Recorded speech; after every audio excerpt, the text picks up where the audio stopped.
इस समय हम उपस्थित है मुगरा बादशाहपुर नगर पालिका क्षेत्र के अंबेडकर नगर वार्ड में, जहां पर अभी नगर पालिका परिषद के पूर्व प्रत्याशी शैलेंद्र साहू जी ने बाबा साहब भीमराव अम्बेडकर जी के प्रतिमा पर माल्यार्पण किया है। आइए जानना चाहते हैं कि आखिर यहाँ आप आए, क्यों आए, क्या कारण है। देखिए, बाबा साहब भीमराव अम्बेडकर भारत के संविधान के रचयिता है और आज 2022 में जो चुनाव होने जा रहा है, ये संविधान बचाने का चुनाव है, ये लोकतंत्र बचाने का चुनाव है।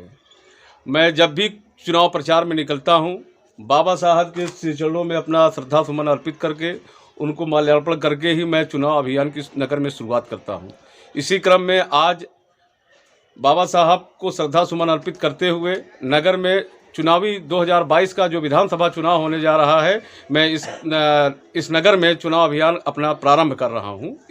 इसीलिए मैं बाबा साहब के चरणों में अपना श्रद्धा सुमन अर्पित करने आया था। किस पार्टी से आप जनसंपर्क कर रहे हैं। समाजवादी पार्टी से। समाजवादी पार्टी। और आगामी 2022 के चुनाव में जो भी प्रत्याशी आएगा, हम लोग उसे जिताने का काम करेंगे और विधानसभा के अंदर भेजने का काम करेंगे और समाजवादी पार्टी सरकार बनाने का प्रयास करेंगे। क्या समाजवादी पार्टी का क्या एजेंडा है जो जन जन तक पहुंचाना चाहते हैं आप। समाजवादी पार्टी का एजेंडा है भाईचारा का। समाजवादी का एजेंडा है संविधान बचाने का। समाजवादी का एजेंडा है लोकतंत्र की रक्षा का। समाजवादी का नारा है और समाजवादी का सिद्धांत है, समाजवादी की विचारधारा ये है आपसी सौहार्द भाईचारा का। आज जो हिंदू मुसलमान, भारत पाकिस्तान, ये सब जो चीज़ें चल रही हैं, जो डराया जा रहा है, अब यहाँ के नौजवान, यहाँ की जनता इस बात को डरने वाली नहीं है। 1952 में जब देश की आज़ादी हुई थी, जब हमारा हिंदुस्तान गुलाम हुआ था, लाखों लाख लोग अपने प्राणों की आहुति देकर हिंदुस्तान को आज़ाद कराए थे। जब हिंदुस्तान आज़ाद हुआ, 1952 का पहला चुनाव हुआ, तब हम लाखों कुर्बानियाँ झेले थे। लेकिन हम बात किसकी किए?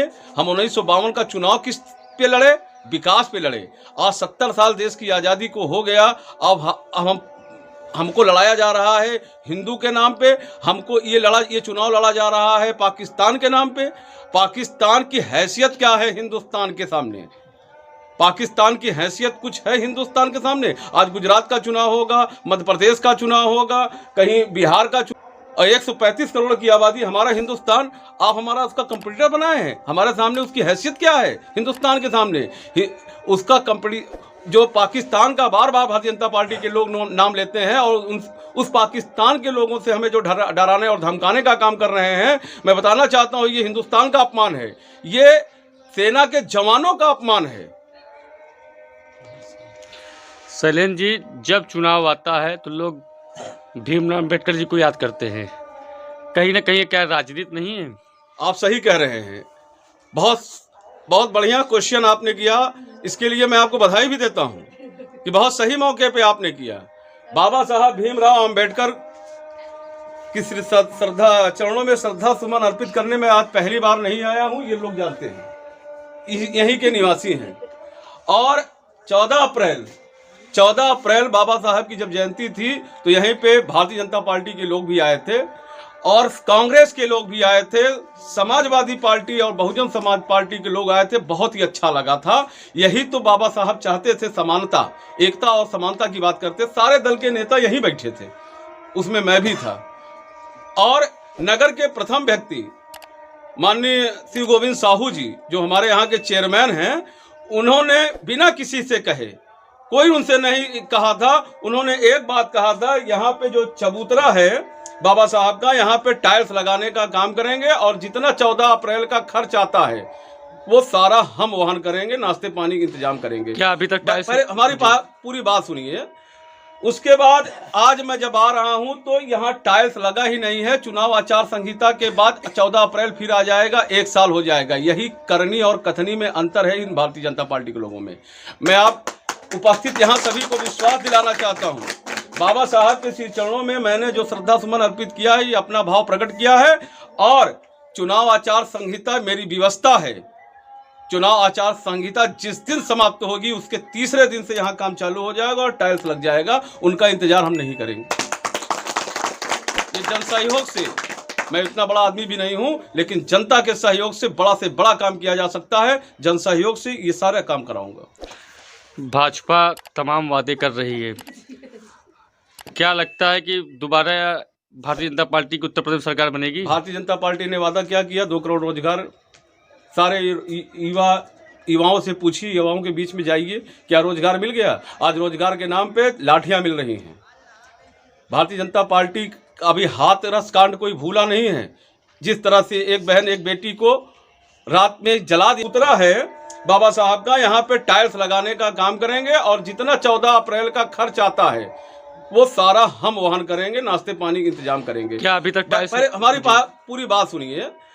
उसके बाद आज मैं जब आ रहा हूं तो यहाँ टाइल्स लगा ही नहीं है। चुनाव आचार संहिता के बाद 14 अप्रैल फिर आ जाएगा, 1 साल हो जाएगा। यही करनी और कथनी में अंतर है इन भारतीय जनता पार्टी के लोगों में। मैं आप उपस्थित यहाँ सभी को विश्वास दिलाना चाहता हूँ, बाबा साहब के श्री चरणों में मैंने जो श्रद्धा सुमन अर्पित किया है, ये अपना भाव प्रकट किया है। और चुनाव आचार संहिता मेरी व्यवस्था है। चुनाव आचार संहिता जिस दिन समाप्त होगी उसके तीसरे दिन से यहाँ काम चालू हो जाएगा और टाइल्स लग जाएगा। उनका इंतजार हम नहीं करेंगे। ये जन सहयोग से, मैं इतना बड़ा आदमी भी नहीं हूँ, लेकिन जनता के सहयोग से बड़ा काम किया जा सकता है। जन सहयोग से ये सारा काम कराऊंगा। भाजपा तमाम वादे कर रही है, क्या लगता है कि दोबारा भारतीय जनता पार्टी की उत्तर प्रदेश सरकार बनेगी? भारतीय जनता पार्टी ने वादा क्या किया? 2 करोड़ रोजगार। सारे युवाओं से पूछिए, युवाओं के बीच में जाइए, क्या रोजगार मिल गया? आज रोजगार के नाम पे लाठियां मिल रही हैं। भारतीय जनता पार्टी अभी हाथरस कांड कोई भूला नहीं है। जिस तरह से एक बहन एक बेटी को रात में जला दिया जाता है, अंतिम संस्कार वहाँ के पुलिस कर देते हैं मिट्टी का तेल डाल करके। या यही हमारा सनातन धर्म है? क्या यही हमारा हिंदू धर्म है? उनके परिवार वालों के अंतिम संस्कार करने का मौका ना मिले, उस बेटी के अंतिम दर्शन करने का परिवार के लोगों को मौका ना मिले। क्या लगता है आपको कितने सीटों से समाजवादी पार्टी की सरकार बनेगी? समाजवादी पार्टी लगभग 325 सीट पा करके प्रदेश के अंदर सरकार बनाने जा रही है। और पहली ही मीटिंग में, पहले ही प्रस्ताव में माननीय अखिलेश यादव जी 10 लाख युवाओं को रोजगार देने जा रहे हैं और OIT से 20 लाख। इतना ही नहीं, 300 यूनिट बिजली फ्री देंगे। और जो कमर्शियल है, जो सिंचाई जिससे होती है, यहाँ पे अगल बगल जो खेत दिखाई दे रहे हैं, जो ट्यूबवेल चलेगी वो निःशुल्क। चलिए, आप बात करने के लिए बहुत बहुत धन्यवाद।